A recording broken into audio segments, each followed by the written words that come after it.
So, what did I do wrong? Well, I guess what I did wrong was I used dark brown sugar when I should have used light brown sugar. Let's take a look how they go, but they are still really good. This is Joe. We're going to go from studio to kitchen. A short, quick move from the studio, and we are now in the kitchen.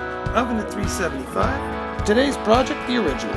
Grenade ready to go. Have our flour, brown sugar, salt, baking soda on the side ready to go. In our separate bowl, we will have our flour, our salt,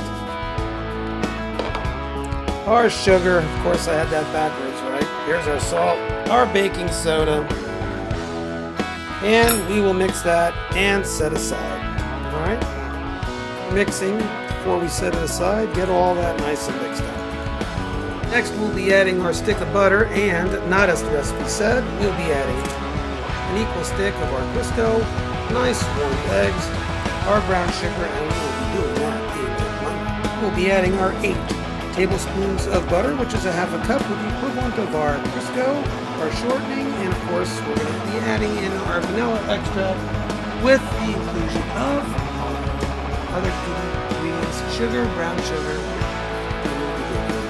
Of course, we will be using our beet setting between 2 and 4.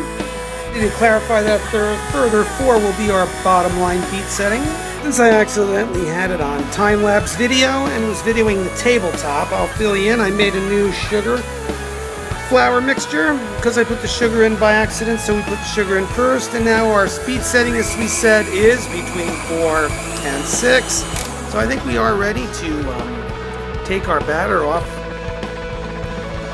our beater and go ahead and add our chocolates. Make our balls, and I'll show you the next step. We will now be stirring in our chocolate chips, which we could do on the stir feature. I'll probably just do it by hand and get a little exercise. Nice mixture here. After thoroughly cleaning my hands, I'm going to kind of grease them with shortening and tap a little flour on it and make our balls. Here are our meatball sized. Good looking, I would say. We'll see how they come out. Only come out in 9 minutes. You know, a good cookie is when the edges are slightly golden, is when you take them out. It may look undercooked, but otherwise they will be overcooked. So let's take a look. Can't really tell. Yep, these look perfect. We will take them out. And we will let stand for a total of 5 minutes. We will put our next batch in.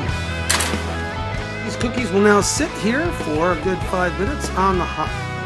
See if we can see. Let's get a good close look at this cookie if it can be focused in. There we go. Ah, looks pretty tasty, doesn't it? And if we close in closer to the edge, we can see they're slightly golden brown. Yes, we do. Making a larger cookie, as you can see how they are melting, right? And we are carefully watching the timer. We started at 9 minutes because these were so big.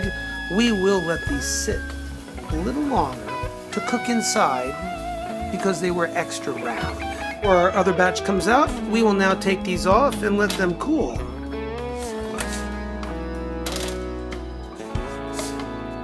Honed in our baking skills so we know what golden brown is. Out they come. And we will now let these sit so they can take on the appearance of these beautiful cookies. I'd like them to be a little more yellow than brown, but we will see how they taste after we get it done. These cookies are pretty good. I think I'm going to go make me some coffee.